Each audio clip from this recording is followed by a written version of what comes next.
Hi, my name's Corey.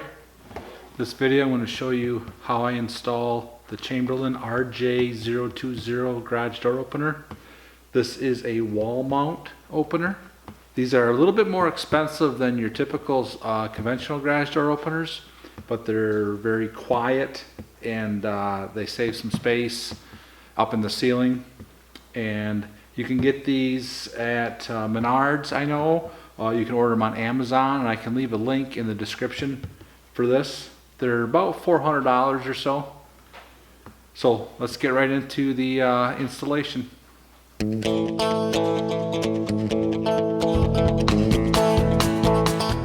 So the first thing I did was laid out all my parts and all the tools I'm going to need. So here's the actual door opener itself. Here is the remote lock.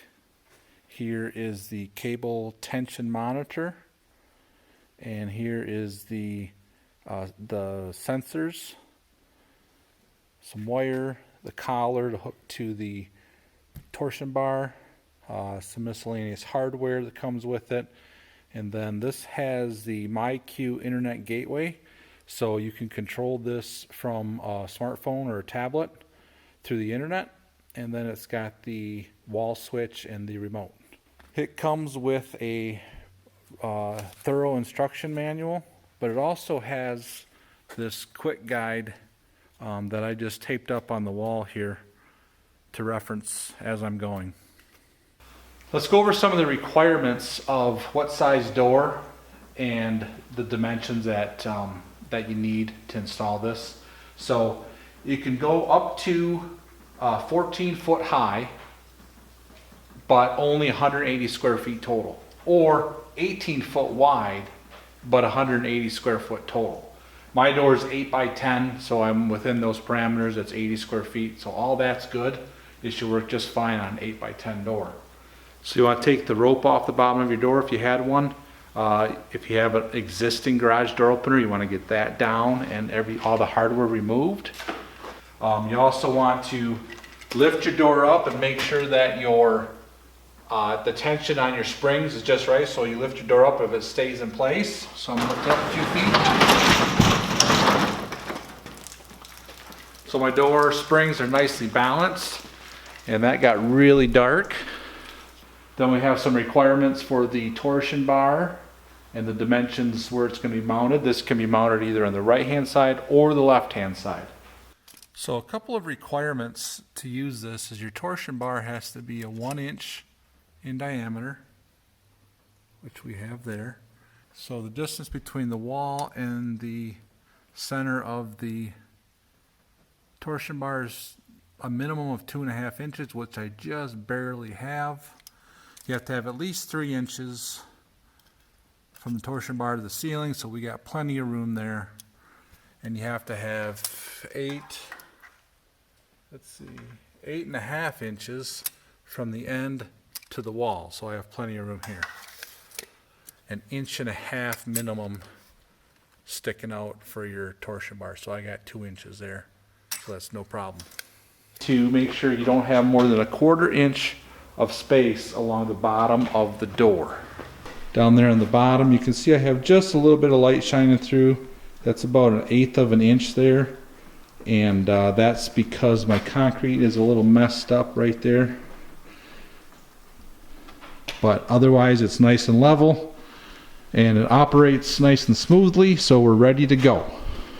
Okay, so what I've done here is I've attached the collar, and I'm attaching it to the left hand side of the opener because my opener is on the right hand side of my door. So the collar has 2 different diameter holes. The larger diameter goes onto the opener, the smaller diameter goes onto the torsion bar. I've tightened my set screws between 1/4 and 1/2 turn. On the opposite side, I've attached my L bracket using the 1032 screws provided. And I've just snugged them up a little bit because this is going to have to be adjusted to get flush to the wall.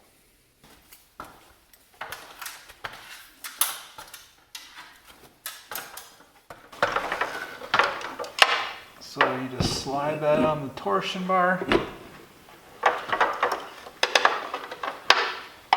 without dropping it.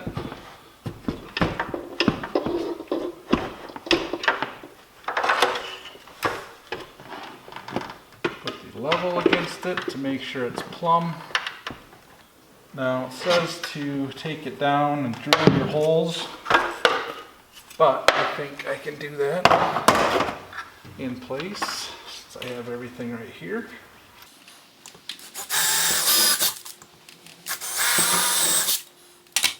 Okay, I drilled a 3/16 pilot hole, and now I'm going to use these 2-inch lag screws that they sent with the installation package and secure this to the wall.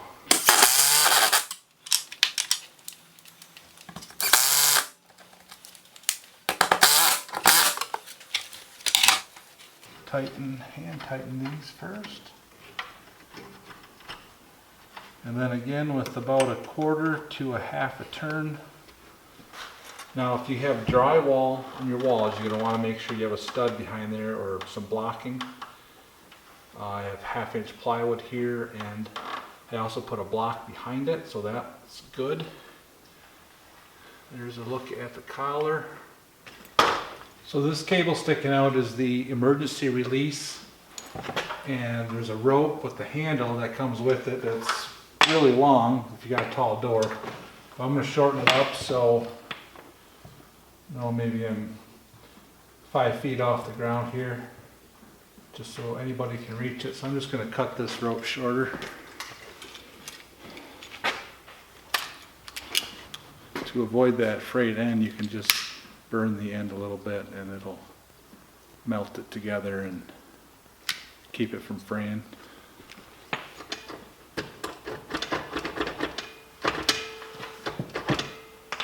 There.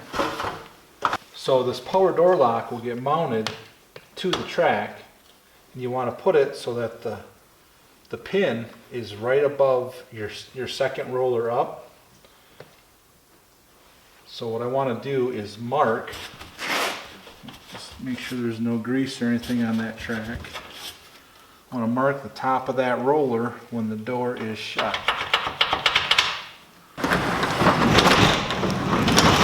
To be just above my mark. The bottom of this hole should be just above my mark. And I'll pre-drill with a smaller bit first.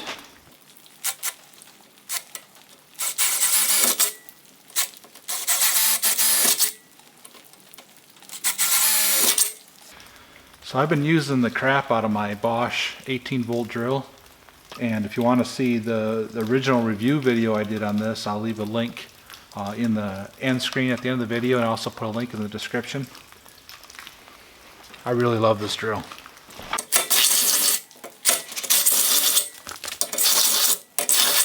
Now the center hole gets drilled out to 3/4, so I'm going to use this, I call it a unibit, but I think it's also called a step bit.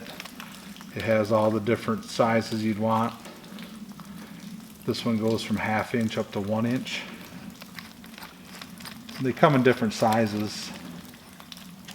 I can leave a link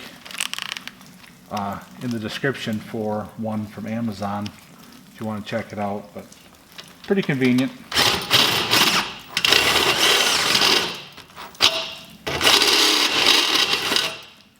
So that's one more step. There we go, 3/4. And this will get mounted right there. Make sure you use the right screws. These have some Loctite already installed on them.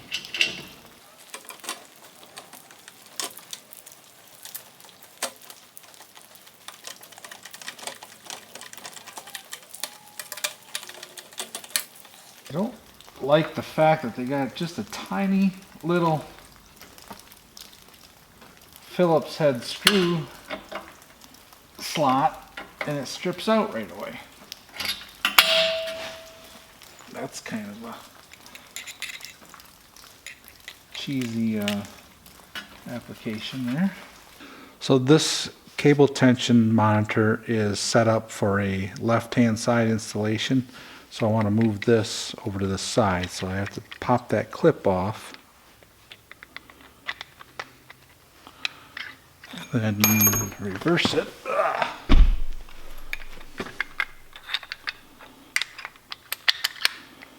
Put the clip back on.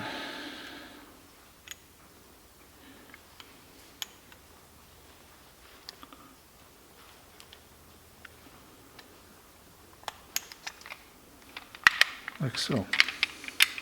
So here's my cable, and you want this to be about 3/4 of an inch, which it is. Sometimes you might have shims that hold all your brackets out away from the wall. And if that's the case, you'd want to shim your cable tension monitor also. So this has to get mounted like so that it rides out here. If the slack goes away on the cable, the switch will reverse states and shut the unit down. In case you had a malfunction where the spring unwound, or you had the cable slip off or something like that. So, I'm just going to drill a pilot hole.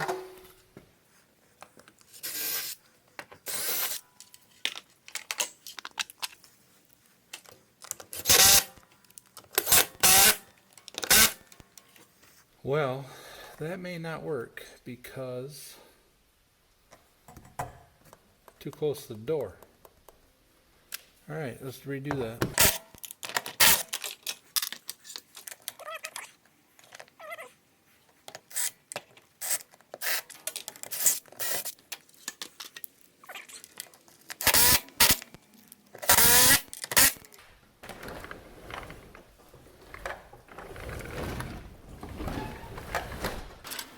Okay, these brackets can snap right on the track, and the sensor gets mounted to it with this little carriage bolt that just slips in there through the hole. There's a little wing nut. You'll be able to see the LED when it lights up, like that. And it says no more than 6 inches above the floor. So we'll go about 6 to the top of the bracket.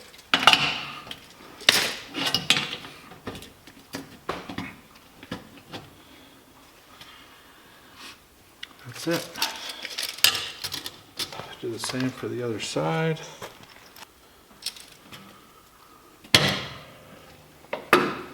Okay, now I'm to the point where I have to do some wiring. They give you a bunch of these little staples, but I don't want that all stapled up like that. So what I'm going to do is I'm going to run some conduit for my wires, and then I'm going to paint it.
So I've got the cable tension monitor, my sensors at the bottom, my door lock, all that installed, and the wires are installed in the conduits. They're there, ready to get hooked up. I need to put up the wall switch and the programmer. So I was going to fish the wires down behind the plywood and put it straight below this, but I decided I want to put it over here by the light switch. I'll put it right there. So I have to bend another piece of conduit to protect that wire.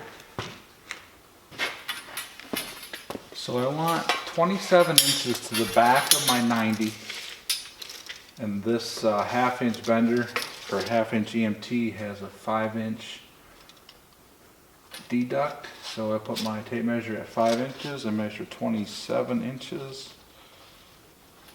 Put my mark on the arrow.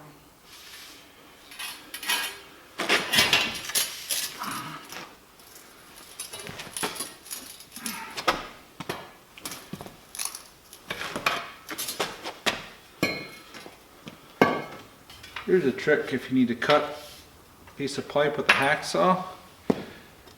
If you're right-handed, put the pipe behind your right knee and on top of your left thigh. Squeeze tight and you make a human vise. The screwdriver has a reamer built right into it to ream the pipe afterwards. Okay, so the problem is I painted all those other pipes yesterday.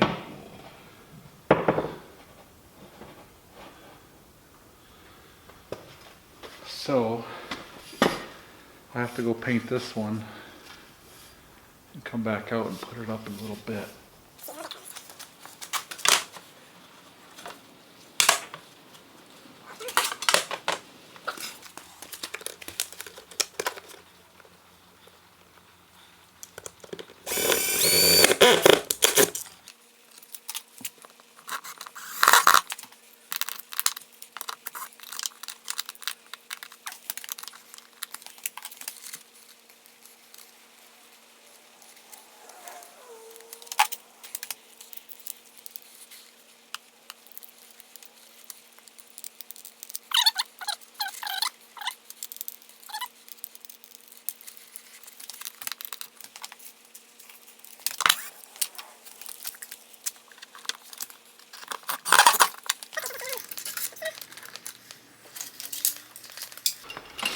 This one's for the door lock and it has a factory end on it, so I can't cut this one shorter, so I'm gonna have to do something with this extra. Pull it back down and wrap it up by the lock maybe. That'd be the best way to go.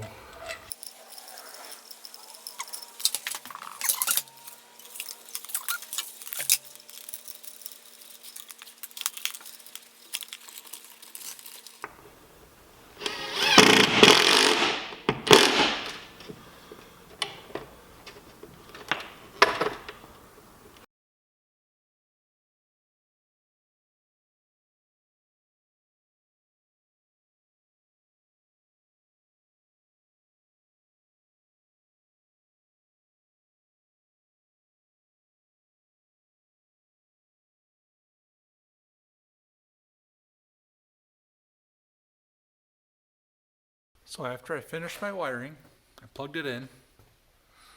You can see where I installed my receptacle there.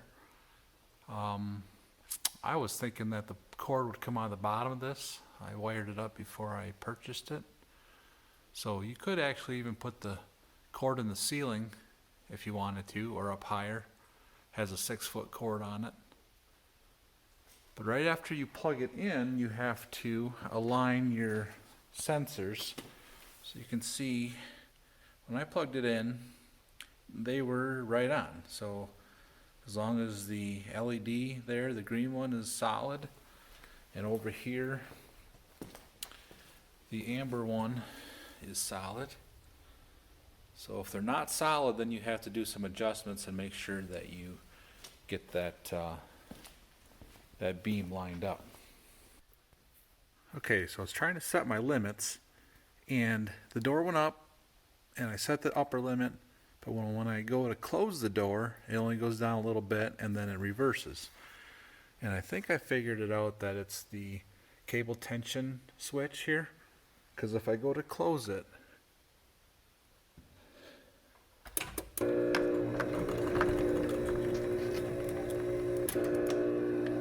a little bounce there, and I think it actually made that switch. So you can see the little limit switch is right there, and if that makes,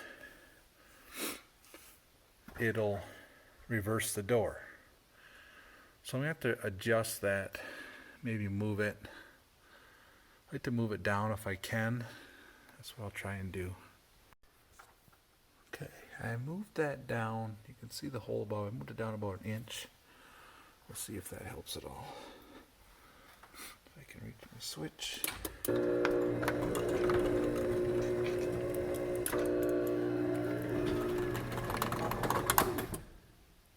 Huh. Maybe I gotta shim it out a little bit. While I was finishing up my installation, I was at the point where I was setting my limits, and I kept having some trouble with the door coming down and a little bit of slack going on the cable, which would cause my cable tension switch to keep having the door pop back up. So I was messing around with it, trying to figure out what could be causing that. And in that process, I ended up getting both my cables to come off of my spools, off the drums. And then my door was stuck. So I called in a professional to come and put it back together for me, and to maybe help me figure out why the cable tension monitor switch was, what I needed to do for that.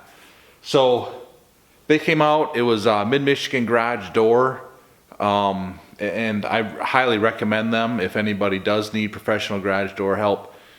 They were great. They came out in just a couple days and they helped me out.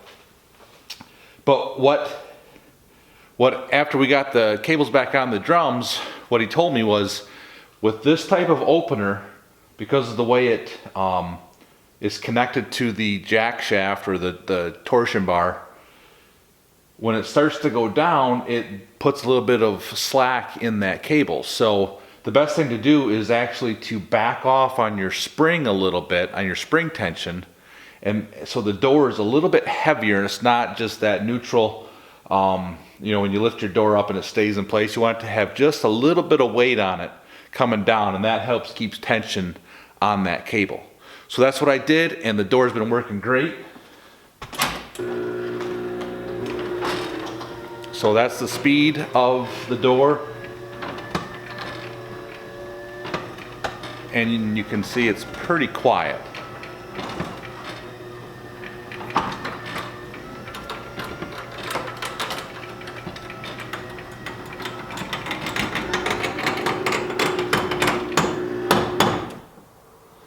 So then this was where I had issues when the door was going down. So, oh, it got pretty dark in here. Okay, so going down now.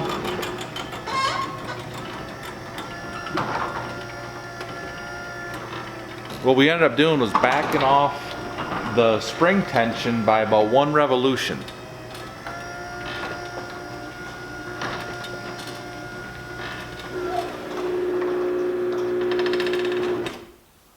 So there we go.